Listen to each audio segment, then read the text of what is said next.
মুহররমের 10 তারিখেই হযরত মূসা আলাইহিস সালাতু ওয়াস সালাম আল্লাহর পক্ষ থেকে সাহায্য পেয়েছেন। তার জন্য সমুদ্রকে বিদীর্ণ করা হয়েছে, আর ফেরাউন তার লোকবল সহ ধ্বংস হয়েছে দরিয়াতে ডুবে। যে দিনটা ছিল মূসা আলাইহিস সালামের বিজয়ের, সে দিনটা ছিল মুহররমের 10 তারিখ।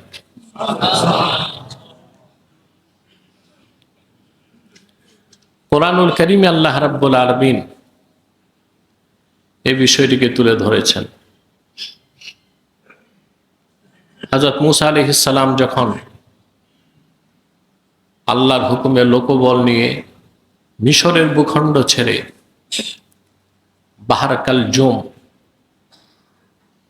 এই সমুদ্রপথ পাড়ি দিয়ে ফিলিস্তিন ভূখণ্ডের দিকে চলে এসেছেন, তিনি যখন বনি ইসরায়েলকে নিয়ে সাগর পাড়ে এসে দাঁড়ালেন,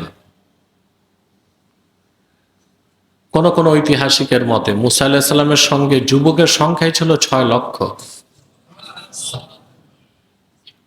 আবাল বৃদ্ধ বলিতা তাদের সংখ্যা তো অগণিত। ফেরাউন তখন পিছন দিক থেকে প্রায় 80,000 ঘোড়সওয়ার নিয়ে মূসা আলাইহিস সালামকে ও বনি ইসরায়েলকে হামলা করার জন্য এগিয়ে আসলো। তখন বনি ইসরায়েল আর্তনাদ করে বলতে লাগলো, আল্লাহ পাক বলেন, ক্বালা আসহাবু মূসা ইন্না লামুদরাকুন। মূসা আলাইহিস সালামের সঙ্গীগণ বনি ইসরায়েল বলে উঠল, নিশ্চয় আমরা ধরা পড়ে গেছি, আমরা পিছনে শত্রুর তরবারি, সামনে প্রমত্ত সাগর, বাঁচার কোনো উপায় নাই। সেই মুহূর্তে মূসা আলাইহিস সালাম আল্লাহর উপর তাওয়াক্কুল করে বললেন, কাল্লা ইন্না মাইয়া রব্বি সায়াহদিন। কখনো না, আমার সাথে আমার রব আছেন,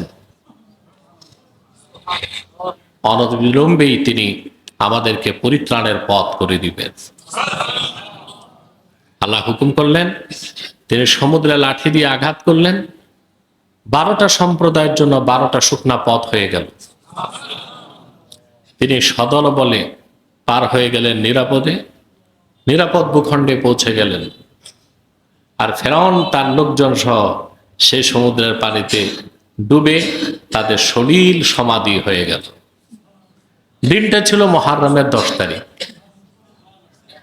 শুকরিয়া হিসেবে মূসা আলাইহিস সালাম সেই দিন রোজা রাখতেন। কার শুকরিয়া আদায় করার জন্য? মানুষ শুকরিয়া আদায় করবে কার? আল্লাহ।